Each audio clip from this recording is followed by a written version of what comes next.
Ojalá, ilusión compartida, deseo vivo, esperanza que convoca voluntades. Mejor aún, compromiso, asumir ideas, desafíos y ayudar a pensar. Ojalá también es tarea nuestra y suya, convertir ilusión en realidad de bienestar. Con ustedes, despuntando el día, ojalá.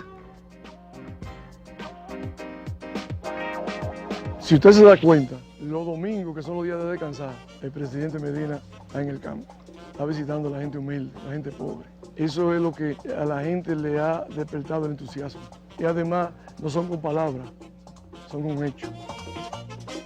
En 2 años de gobierno de Danilo Medina, ponemos empeño en democratizar oportunidades para quienes las necesitan.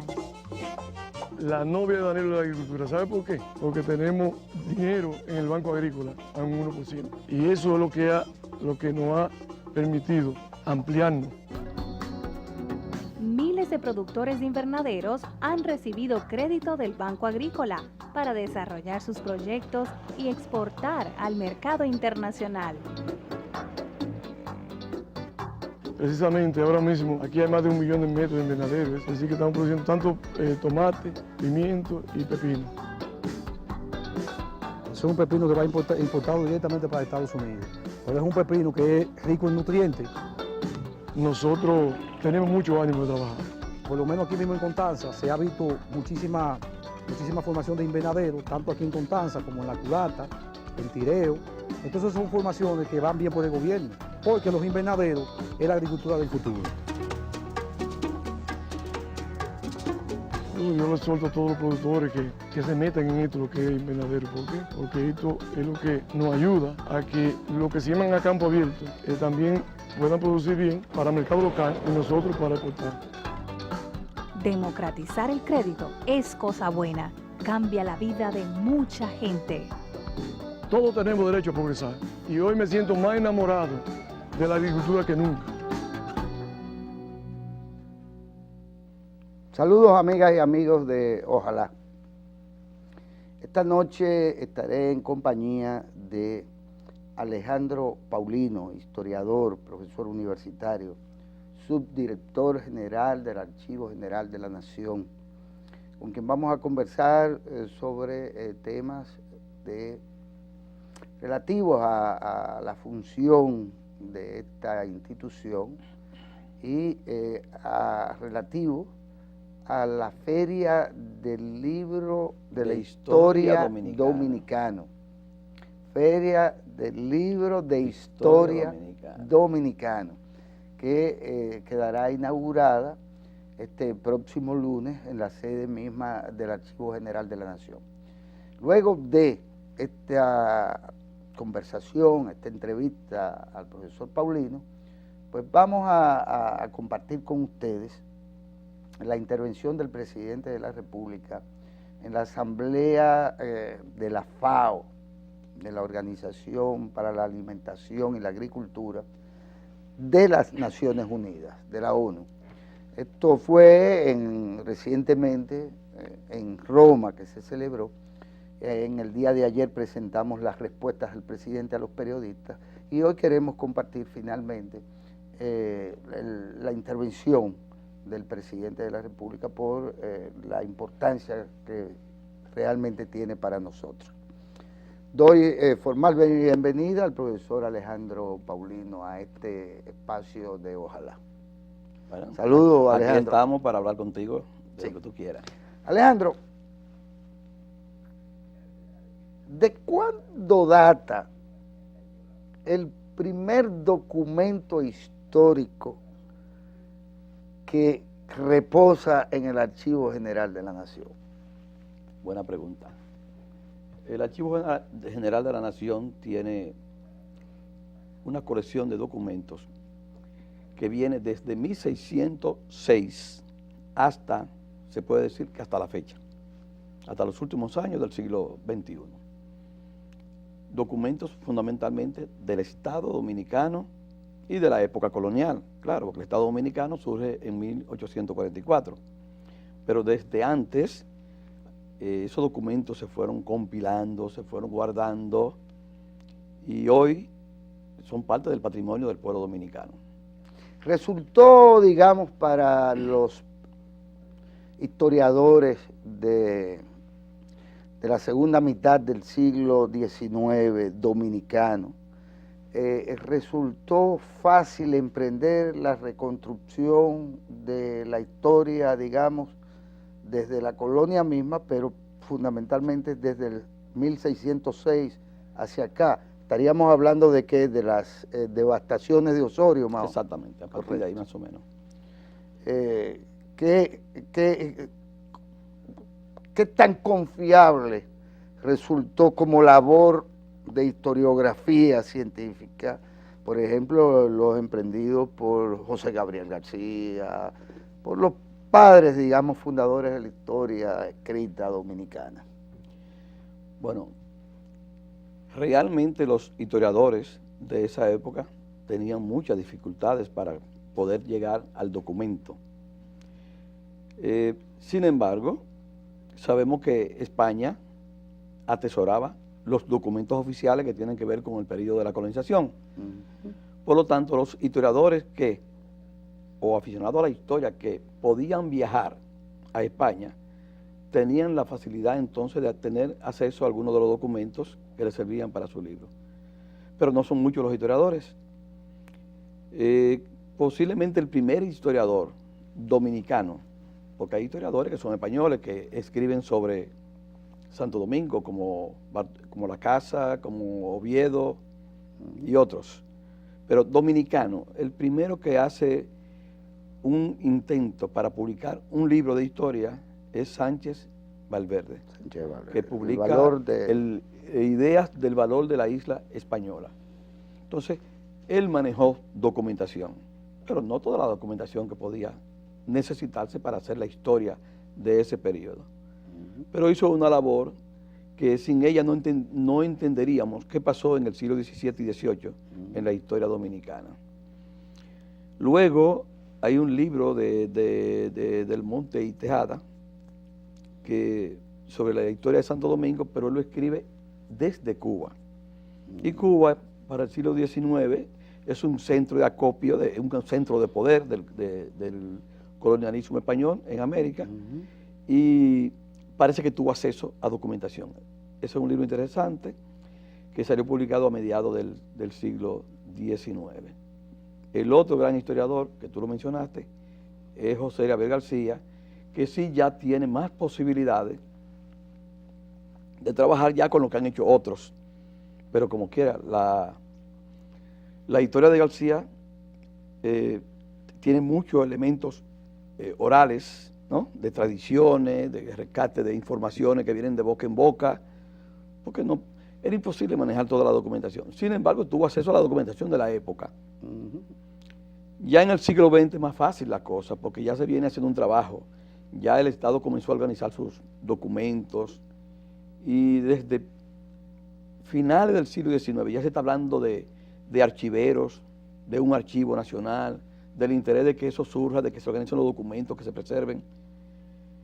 Y viene creciendo y se viene acopiando todo esto hasta que en 1933 ya se inaugura entonces definitivamente lo que sería el Archivo General de la Nación. Ya a partir de ahí, claro, un poquito antes también, pero a partir de ahí ya se puede decir que hay un lugar de acceso a la información para escribir de una manera más cerca de la verdad la historia dominicana. Yo creo que ese ha sido más o menos el proceso de la historia de esos documentos. Ojo, no siempre el documento aparece, porque si éramos época colonial, entonces el documento, cuando los imperios se retiraban, se llevaban los documentos. Eso pudo haber pasado con la ocupación francesa de 1802 a 1809. Cuando se retiran, de alguna manera los documentos no se quedan acá.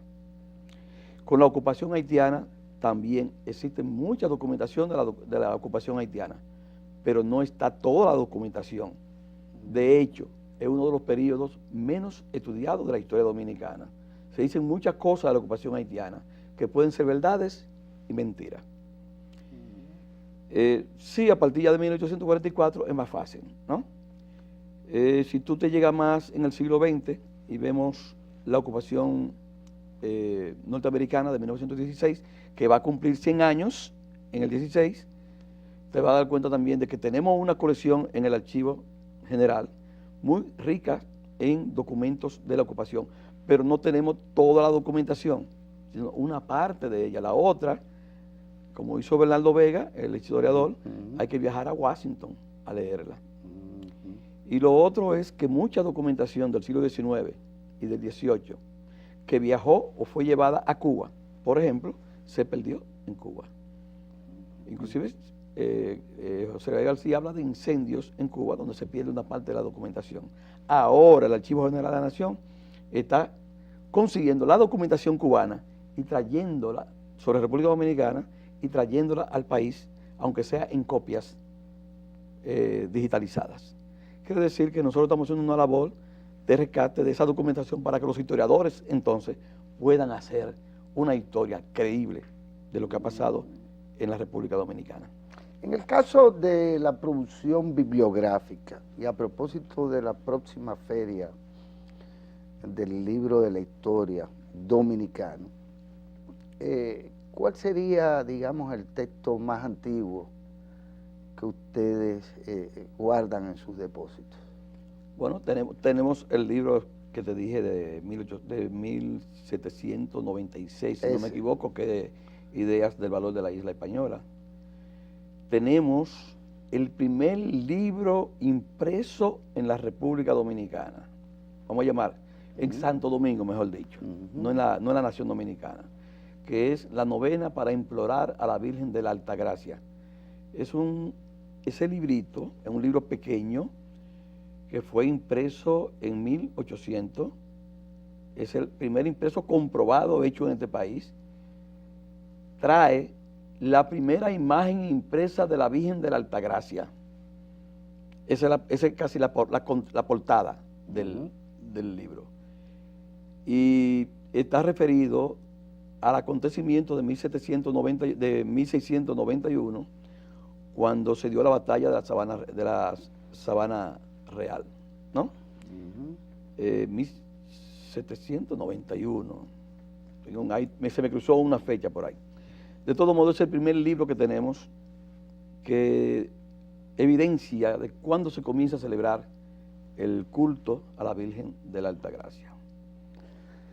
¿Puede hablarse? Es el único original que existe comprobado hasta ahora de ese libro. Lo tenemos en el Archivo General de la Nación. Desde el punto de vista de las herramientas de la historiografía científica, ¿cómo se incorporan a la noción de archivo, de depósito? Durante mucho tiempo, bueno, el patrimonio cultural que representa ese archivo, o que se supone que representa, está ahí y quizás nunca se le dio el uso adecuado o se le protegió adecuadamente, apelando a, qué sé yo, a tecnologías de última generación, como ahora sí se hace.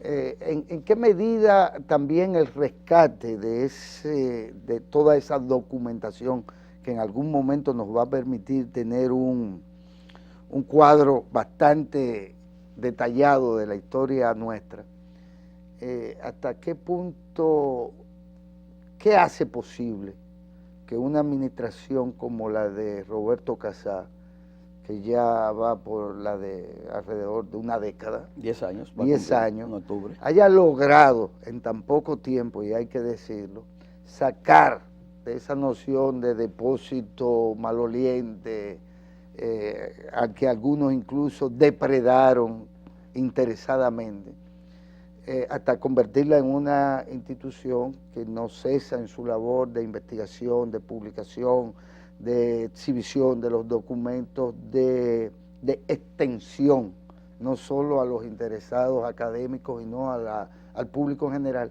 Y además de tener la visión de guardar cosas que antes no se guardaban, como, ¿verdad?, el cancionero dominicano, todo lo que tiene que ver con ese registro audio de la historia, la propia fotografía como un elemento también de reconstrucción de la historia.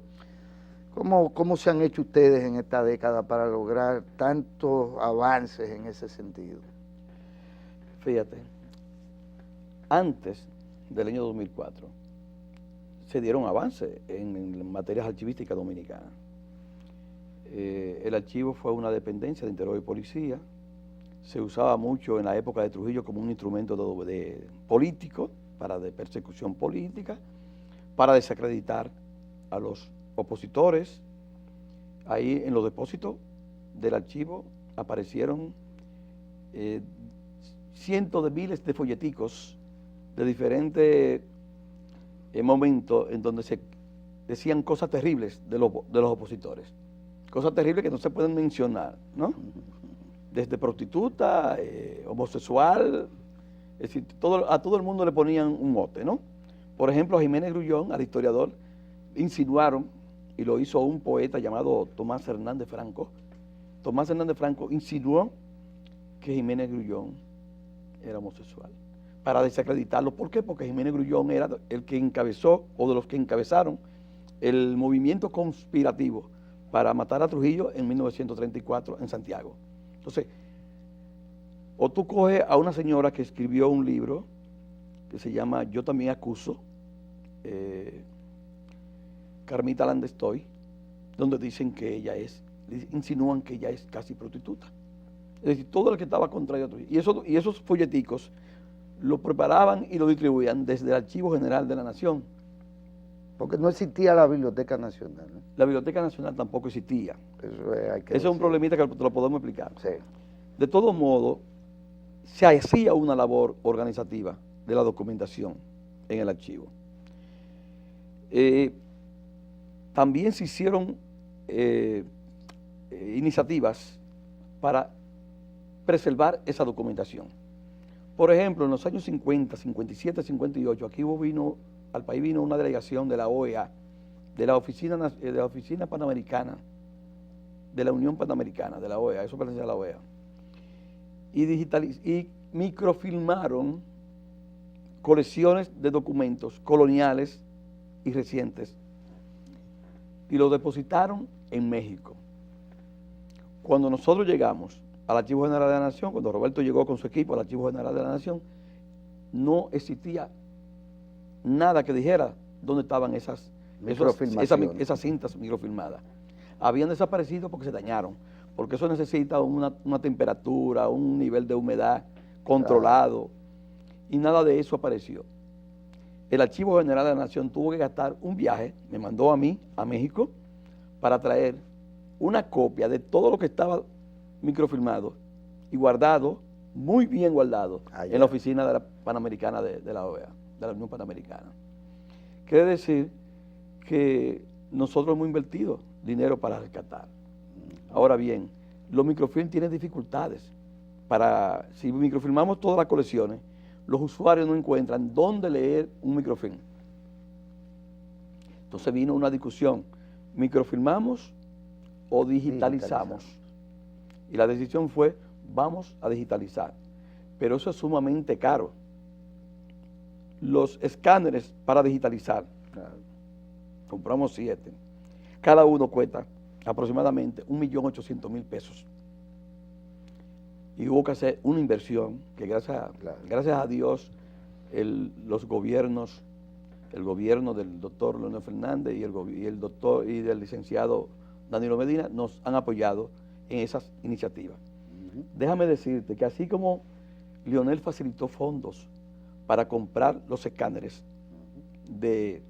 para digitalizar, ahora el gobierno de Danilo Medina nos está facilitando los fondos para comprar unos escáneres sumamente caros y muy especializados para digitalizar todo lo que tiene que ver con la fílmica nacional. Es decir, las películas dominicanas, las cintas que se han hecho, los documentales, todo esto se está perdiendo.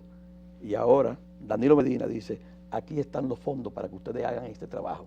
Quiere decir que nosotros, el archivo, tenemos que agradecer esas iniciativas de los presidentes a través del Estado Dominicano.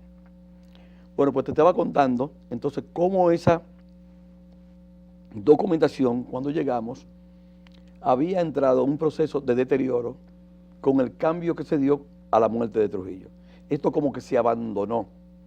Y entonces el archivo, los documentos fueron utilizados ya no solamente como un control político, sino también para, vamos a decirlo de esta manera, para chantajear, porque los documentos tienen un valor, un poder, con él tú puedes salvar y puedes también matar, tú puedes hacer que a una gente la persigan, desacreditar, ¿no? Sirven para hacer la historia.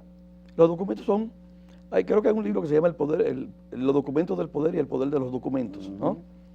Quiere decir que ese periodo 1961-2004 no fue todo mal, porque pasaron muy buenos funcionarios, como por ejemplo la hija de Luis Florén, ¿cómo se llama? Es tan joven, ay, mi madre, amiga mía, la doctora Florén, que ahora es bibliotecaria y vive en Estados Unidos ahora.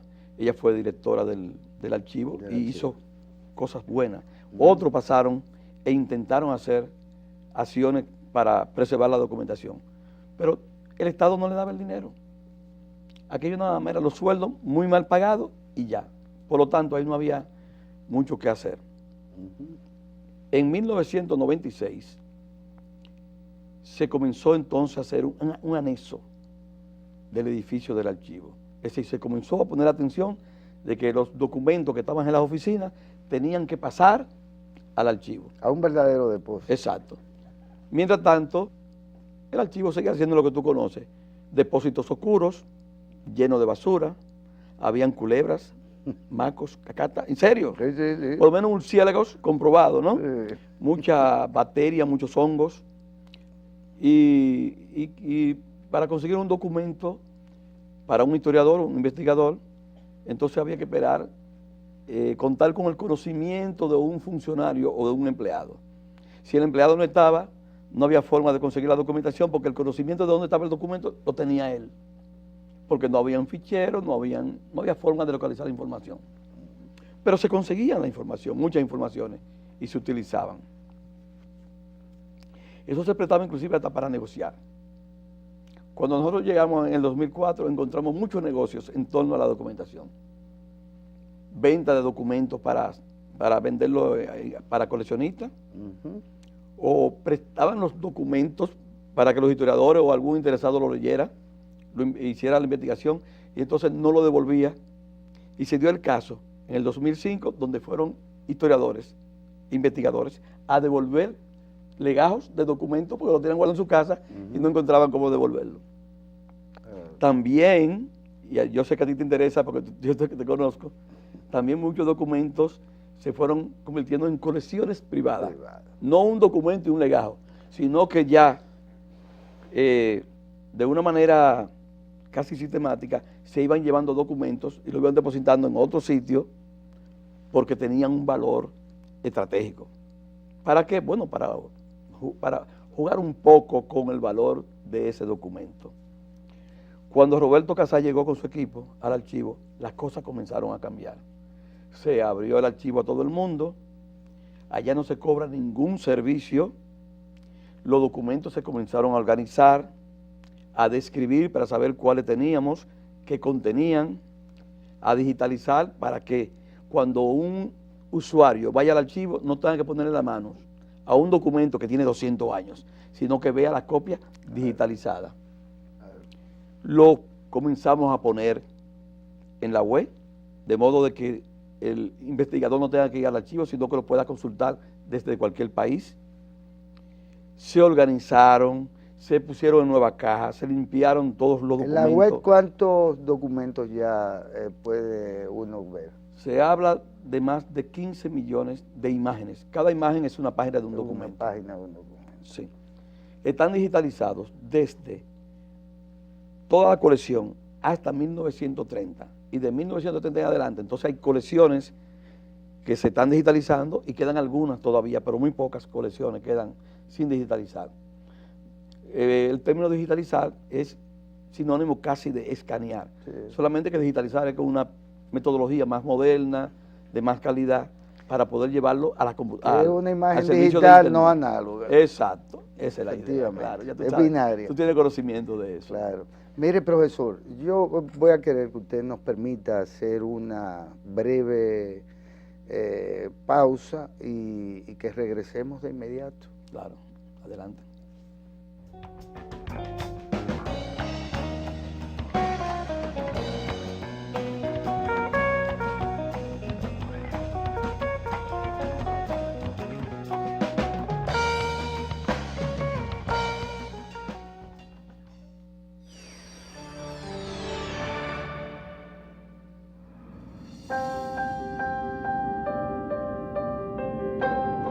Ciudad Juan Bosch es el proyecto habitacional más ambicioso que ha iniciado un gobierno en la República Dominicana. Nuestra meta es facilitar el acceso a la vivienda digna a decenas de miles de familias trabajadoras dominicanas. Abarcando un terreno de 3 millones de metros cuadrados en Santo Domingo Este, la Ciudad Juan Bosch es el primer gran proyecto urbanístico que, gracias al modelo del fideicomiso, permitirá la construcción masiva de viviendas dignas y accesibles en alianza con el sector privado. Nuestro objetivo es crear un modelo de ciudad ecológicamente sostenible, con infraestructuras modernas y con todo lo necesario para desarrollar una vida plena. Ciudad Juan Bosch contará con viviendas confortables para unas 100.000 personas, con servicios adecuados de infraestructura para instalación de áreas educativas, sanitarias, culturales, deportivas y comerciales, con numerosas áreas verdes, incluyendo un gran parque en la zona este. En su ala oeste, la ciudad tendrá un área industrial de bajo impacto medioambiental, que generará puestos de empleo para los vecinos y vecinas. Ciudad Juan Bosch está concebida en vecindarios ordenados y autosuficientes, de manera que sus habitantes pueden realizar casi cualquier actividad caminando por sus amplias calles y áreas peatonales o utilizando los carriles para bicicletas. En cada una de estas áreas, los vecinos podrán encontrar escuelas, unidades de salud, comercios.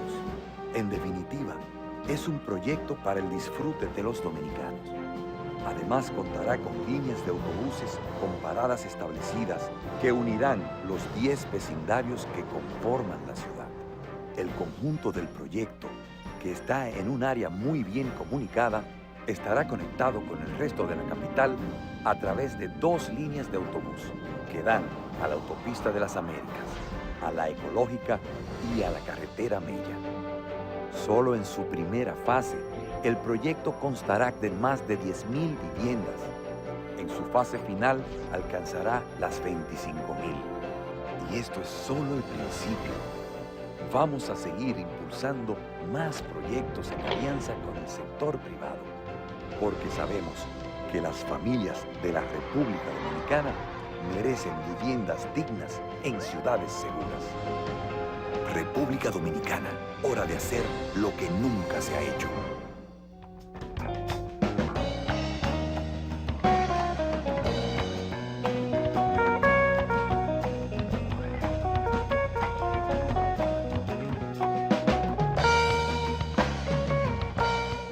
Continuamos con Alejandro Paulino, subdirector general del Archivo General de la Nación. Y bueno, vamos a aprovechar estos últimos minutos de este encuentro para hablar un poco sobre esta curiosa feria del libro de la historia dominicano, el libro. Sí. Y la historia también. Claro, todo es historia. Todo es historia, ¿verdad, Alejandro? Sí. ¿De qué se trata en realidad esta feria? Bueno, ¿cuál es el laboratorio por excelencia para hacer la historia? Es el archivo. En el archivo está la documentación del país, incluyendo documentación privada. Quiere decir que ningún historiador puede hacer un libro de historia si no pasa por allá. ¿Qué tipo de documentos del sector privado, como vamos a decir, es decir, información o documentación privada va al Archivo General. Está en el Archivo General. O está en el Archivo La General, colección de Eugenio de Chán, por ejemplo.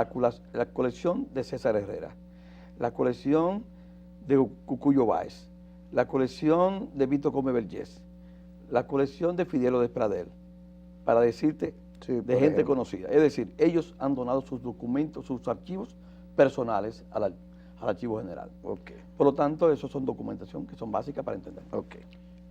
Bueno, pues estamos ahora entonces en el proceso de inaugurar el lunes 6 la primera Feria del Libro de Historia Dominicana. Es un evento que nosotros lo vamos a desarrollar desde el lunes 6 hasta el domingo. Son 7 días. Y está dedicado, siempre, esto va a ser todos los años. Este año, la primera vez, le vamos a dedicar al doctor Fran Moya Pons, porque entendemos que es entre los historiadores vivos el que reúne en este momento tiene el perfil, las cualidades como investigador, por las obras que ha publicado. Creo que es el historiador más traducido al inglés de lo que tenemos. ¿Y el archivo de él es parte del Archivo General? No.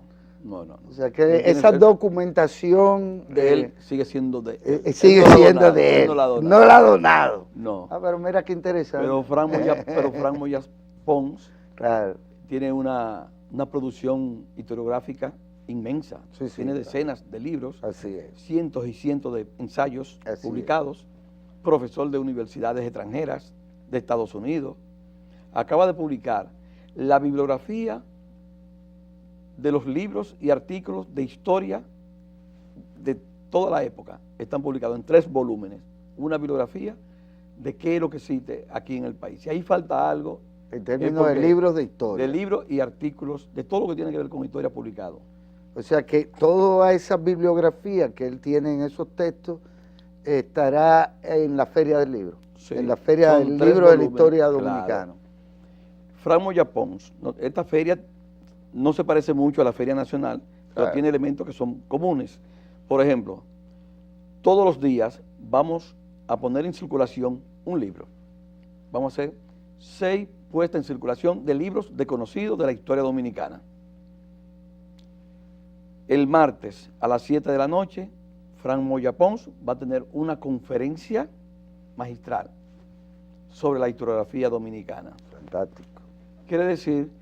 ¿Y el miércoles? Por ejemplo, pues no me sé el programa así de memoria, pero por ejemplo, creo que el jueves hay un debate, un panel, donde va a estar el doctor Emilio Cordero Michel, que fue presidente de la Academia Dominicana de la Historia, como también lo fue Moya Pons, y ahí vamos a discutir sobre la producción historiográfica, qué se ha publicado, cuánto se ha publicado, las características, por qué se habla tanto, se publica tanto de Trujillo, por qué no se publican más biografías. Y finalmente, el viernes, Bueno, hay puesta en circulación otra vez, y hay diferentes... he sabido que van a obsequiar libros, Sí. que van a vender muy baratos libros y otros los obsequiarán. Bueno, nosotros le hemos pedido a los libreros, a los autores y a las instituciones que van a llevar libros de historia solamente, le hemos pedido que pongan donen. los precios. La única exigencia es que lleven precios asequibles a los interesados.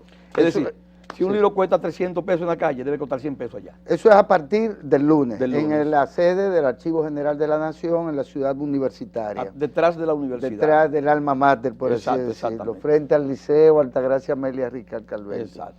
Miren, les invito a que puedan ver esta entrevista, al igual que el resto del contenido de esta emisión de hoy, en ojalá.do, en donde están los archivos de este espacio. A partir de ahora, pues compartamos este discurso del presidente Danilo Medina en la FAO, el discurso aplaudido, en donde esboza en sentido general todo lo concerniente a su visión sobre el desarrollo sostenible del agro y del campo dominicano. Y luego, pues ya nos veremos en otra emisión de Ojalá. Muchas gracias Alejandro. Gracias, Ricardo. Señores ministros, señores delegados, señores embajadores, señores invitados especiales, señoras y señores, Comienzo estas palabras felicitando la FAO por promover sistemas novedosos en el marco del Año Internacional de la Agricultura Familiar 2014 y orientar los pasos de los estados para lograr la meta de alimentar al mundo cuidando el planeta. Nos complace y nos honra que los cambios que se están produciendo en la República Dominicana hayan atraído la atención internacional y que como resultado me encuentro hoy aquí representando a mi país en esta 24ª reunión del Comité de Agricultura de la FAO. Compartimos con todos ustedes la idea y el compromiso que la alimentación es un derecho universal de todas las personas que habitamos el planeta y luchamos día a día para garantizar esos derechos. Estamos convencidos de que la única estrategia válida y sostenible contra el hambre es la revitalización del campo y su capacidad para producir alimentos e ingresos dignos para las familias. Lo cierto es que, a pesar de la rápida modernización producida en las últimas décadas, la economía de la República Dominicana sigue estando fuertemente arraigada a la tierra.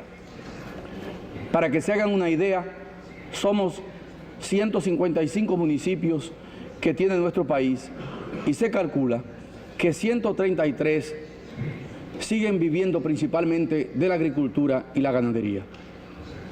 En términos de empleos, el sector agropecuario es el tercero más importante, empleando a más de un 14% de la población perceptora de ingresos en nuestro país, o lo que es lo mismo, emplea a más de 550.000 personas. Además, aunque en términos del Producto Interno Bruto constituye el 5,9%, que podría parecer poco, lo cierto es que la mayoría de nuestra población residente en zonas rurales, la agricultura familiar constituye aún su principal fuente de recursos, tanto en materia de generación de ingresos como de consumo alimentario.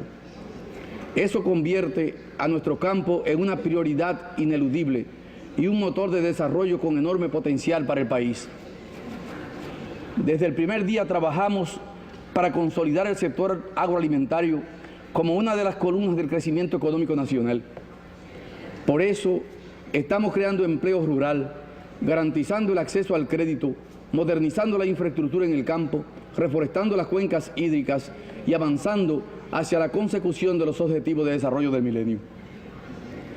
La complementariedad de políticas sociales y económicas es esencial a efectos de crear oportunidades de empleo y fuentes diversas de ingresos, así como para aumentar la calidad de vida de los productores y sus familias. Es en el campo donde las desigualdades sociales reclaman a los gobiernos del mundo, en especial en los países en desarrollo, mayor y mejor inversión en la creación de capital humano. Y es también aquí donde tenemos mayor capacidad de reducir la brecha de desigualdad y de pobreza y mejorar sustancialmente la vida de las comunidades. Señores delegados, en los primeros 18 meses de nuestra gestión de gobierno, en la República Dominicana la pobreza se redujo 6 puntos porcentuales. O dicho de otra manera, en 18 meses hemos sacado de la pobreza a más de 500.000 de personas. Si hablamos más concretamente de pobreza rural, la reducción es aún mayor, de 9 puntos porcentuales. Y esto ha sido posible sobre todo por nuestro apoyo al campo. Además, como ocurre en muchos países en vías de desarrollo, creando oportunidades de empleo en las propias comunidades rurales, nos aseguramos de que las familias que se sienten arraigadas en su territorio puedan ganarse la vida decentemente en él. De esta forma se reduce también la presión migratoria sobre los centros urbanos. Un claro síntoma de este cambio es que hace 2 años las escuelas de agronomía en nuestras universidades estaban cerrando porque no había oportunidades de trabajo para los egresados. Como resultado de la política agropecuaria, las facultades de ciencias agronómicas están abriendo de nuevo ante la renovada demanda de jóvenes que han decidido cursar carreras vinculadas al sector agropecuario. Solo en 2013, la producción del sector agropecuario creció un 16,5%. Este crecimiento es el resultado de la atención que están recibiendo los productores agrícolas y pecuarios en nuestro país. La producción nacional totalizó casi 114 millones de quintales de alimentos, producido en un área de 5.722.000 tareas sembradas, lo que significa que incrementamos en un 7% el área de superficie sembrada. Así garantizamos una mayor producción de alimentos en el país, una mejor oferta en el mercado y nuevas exportaciones.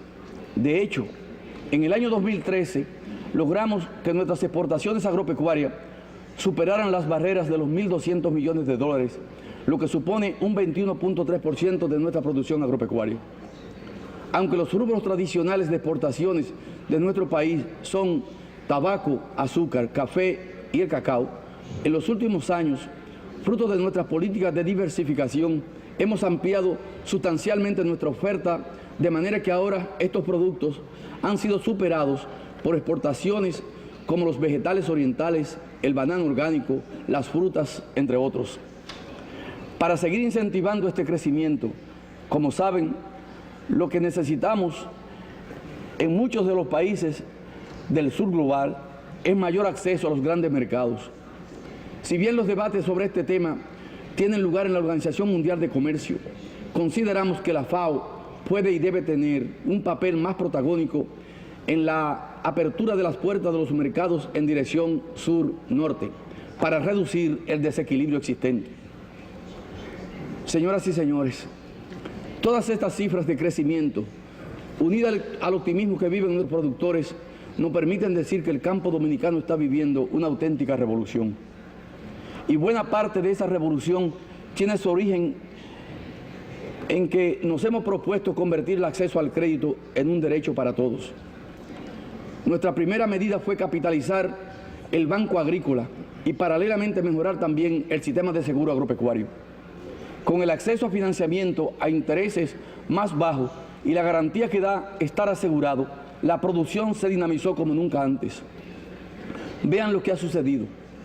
El aumento en la producción agrícola impulsó la demanda de préstamo en el sistema financiero. Los indicadores crediticios registran cifras sin precedentes comparadas con otros resultados en la historia del Banco Agrícola. Hemos formalizado crédito por más de 636 millones de dólares, lo que supone un crecimiento del 83,5% en solo 2 años. El 65% de los créditos se destinó para proyectos agrícolas, el 13% fue para mejorar la producción de leche y carne, de res y cerdo, mientras que un 2.3% fue para proyectos avícolas. Estos últimos podrían parecer un porcentaje pequeño, pero en la economía de esas familias campesinas representan una parte vital. El restante 19% fue para apoyar a la microempresa y al comercio. Esta política ha permitido que sectores que apenas subsistían hayan recuperado ahora su rentabilidad y mejorado sus ingresos. Dicho de otra forma, miles de campesinos han pasado en estos 2 años de gestión de tener deudas y no poder subsistir, a tener crédito, cultivar sus tierras y obtener suficientes ingresos de ellas como para vivir dignamente y devolver sus préstamos puntualmente.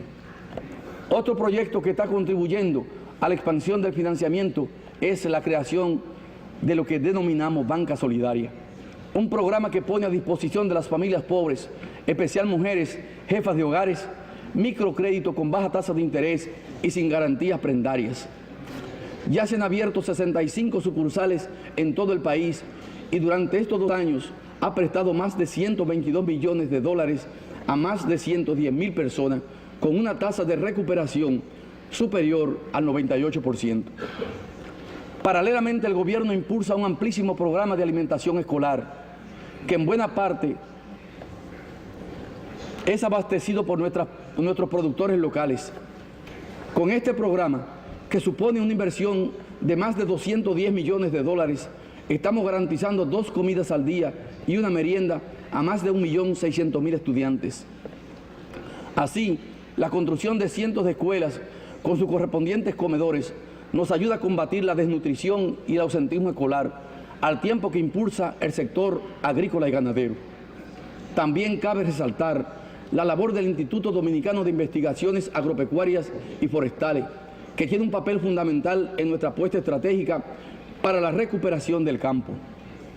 Este instituto ha apoyado a través del acompañamiento tecnológico, la capacitación y asistencia técnica a pequeños y medianos productores y además se dedica a verificar los estándares de calidad y sanidad de los productos destinados tanto al mercado interno como a la exportación. Señores delegados, gran parte de los proyectos que han permitido este resurgir de la producción agropecuaria parten de lo que se ha dado en llamar visitas sorpresa y que son en realidad nuestro mecanismo para conocer sobre el terreno las necesidades concretas de nuestra gente y darles respuestas. Estas visitas son organizadas por el Fondo Especial de Desarrollo Agropecuario FEDA, que trabaja en coordinación con el Ministerio Administrativo de la Presidencia de la República. Semana tras semana hemos estado visitando comunidades rurales en cada rincón del país para escuchar sus problemas y buscarles soluciones. Las llamamos visitas sorpresa porque a las comunidades no se le avisa previamente la presencia del presidente de la República en esas visitas. Sin embargo, eso no significa que sean improvisadas. Yo mismo encabezo esas reuniones, acompañado de un pequeño equipo, porque el objetivo central es establecer un diálogo de tú a tú que nos permita tanto a los pobladores como al gobierno llegar al fondo de los problemas y adquirir un sólido compromiso por ambas partes. El resultado práctico de estos encuentros va desde la concesión de créditos para el desarrollo de cooperativas a brindarle asistencia técnica o a la construcción de infraestructura para el desarrollo de la comunidad. Lo importante es que lleguemos a un consenso de qué se necesita para beneficiar al mayor número posible de personas y para garantizar que puedan producir y generar ingresos a partir de ese momento. Además, en esos encuentros insistimos siempre en dos puntos fundamentales: la promoción de la asociatividad y la necesidad de devolver los recursos prestados. La primera, porque sabemos que la única manera de que nuestros productores sean competitivos es asociarse y crecer. De esta forma, no solo fortalecemos el tejido productivo, sino también el tejido social. Ahora tenemos pueblos cuyas familias luchan por un objetivo común y están produciendo como nunca antes. Estamos convencidos de que el papel de las asociaciones de productores es fundamental, porque el cultivo de subsistencia basado en el minifundio perpetúa el círculo vicioso de la pobreza y es incapaz de dar solución a los desafíos de un mundo cada vez más complejo y más competitivo. La segunda condición no necesita mucha explicación. Nuestro gobierno, a pesar de las limitaciones presupuestarias que enfrentamos, hace el esfuerzo de prestar a baja tasa de interés y con periodos de gracia a nuestros productores. Pero este sistema de apoyo solo será sostenible si los fondos se reembolsan y pueden seguir invirtiéndose. Además, con esta estrategia rompemos también la cultura asistencialista para promover un modelo de corresponsabilidad que dignifica a las comunidades al tiempo que hace más eficientes las políticas gubernamentales. Los resultados de estas iniciativas no se están haciendo esperar. Estamos sembrando extensiones de terreno que llevaban años sin ser productivas, mejorando sustancialmente los ingresos de las familias y llevando empleo y desarrollo hasta los lugares más recónditos de nuestro territorio. Distinguidos delegados, en estos 2 últimos años hemos realizado ya 76 de estas visitas y hemos recorrido las 32 provincias que tiene nuestro país. Nuestro objetivo ha sido siempre impulsar los proyectos productivos en las comunidades que nos reciben. Para ello, hemos implementado un modelo solidario que no se limita a otorgar financiamiento a los pequeños productores, sino que los incentiva a formar asociaciones y cooperativas, apoyándolos también con infraestructuras, comunicaciones, procesamiento del producto y acceso al mercado.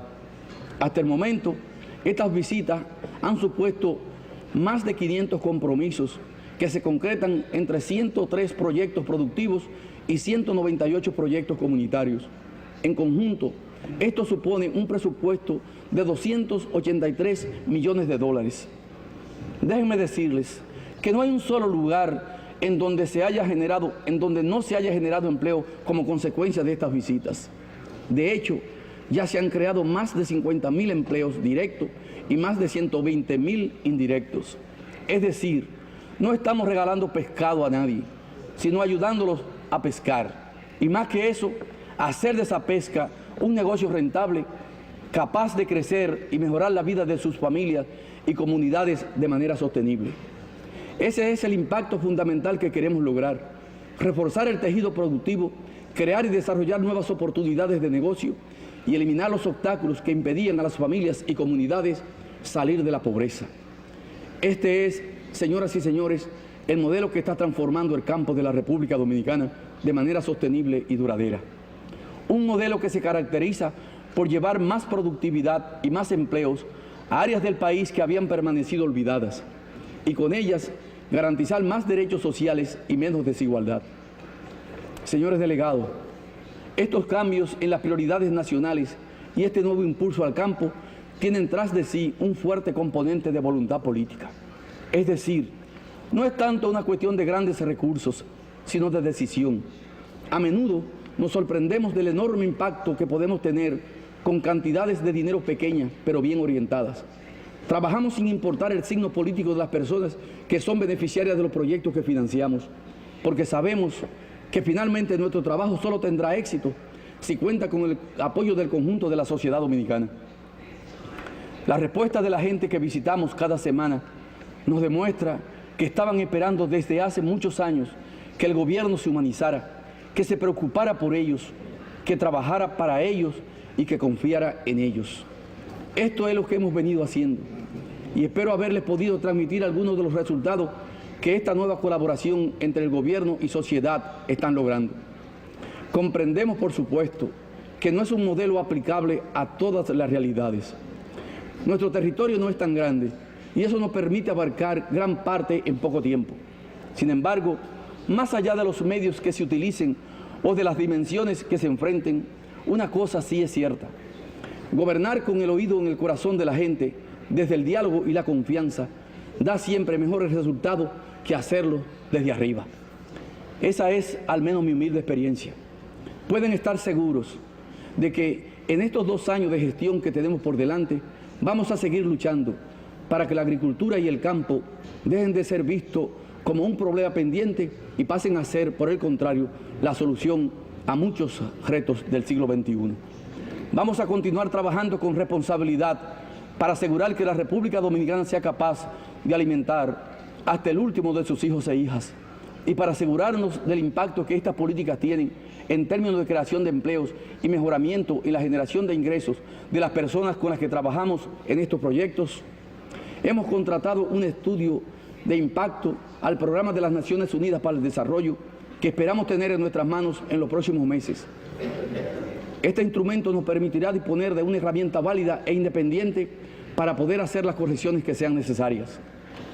Distinguidos señores delegados, están todos invitados a conocer nuestro país y vivir de cerca la transformación que hemos puesto en marcha. Muchas cosas están cambiando hacia un futuro con más esperanza y oportunidades para nuestra gente.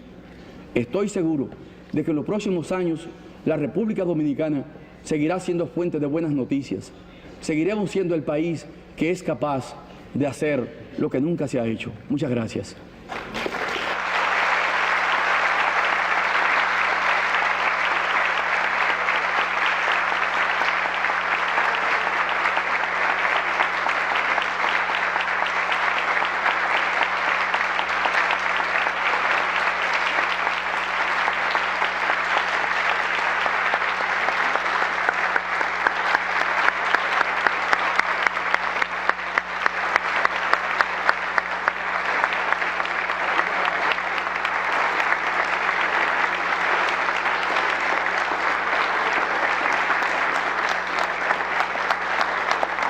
Algo maravilloso, cosa que nosotros creíamos que era un sueño, pero se ha hecho realidad.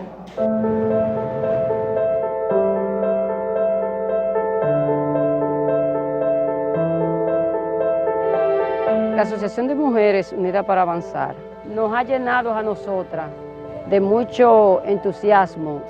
En la asociación tenemos 125 mujeres. Empezamos que vamos a hacer un proyecto, de que nosotros vamos a tener, vamos a producir cacao.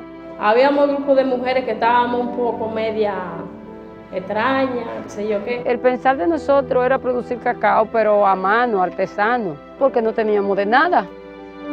Bueno, lo de ahora, lo que ha pasado ha sido maravilloso. se despertó el presidente y saltó, dio un brinco y cayó a la zona indicada, que fue donde nosotras. Vamos a ayudar con los 10 millones para la comercialización. Financiar, no a regalar. Lo que se regala no le duele a nadie. Lo que a usted le cuesta sudor, entonces usted lo valora. A las mujeres le podemos dar 2 años de gracia. Mire cuántas máquinas nos trajeron a nosotros aquí y qué comodidad tenemos, mire qué local nos hicieron. Esta empresa va a producir chocolatines, desayuno escolar, chocolate en bola, chocolate fino, vino de cacao, mermelada, en fin, un sinnúmero de productos. Aquí vas a vivir todo el mundo, motoconcho, vas a vivir los almacenes, los supermercados, los colmados pequeños, todo vamos a vivir aquí de esta empresa. Porque es que ya la mujer de hoy no queremos vivir todo el tiempo nada más en una cocina. Y este proyecto, ¿qué más se puede pedir? Ahora, la mujer que no lo aproveche es porque está equivocada, porque aquí está todo para la mujer que quiera trabajar. Tenemos mucha idea y el simple hecho de tú tener idea y de tener deseo de hacerlo, ya tú eres millonaria sin saberlo.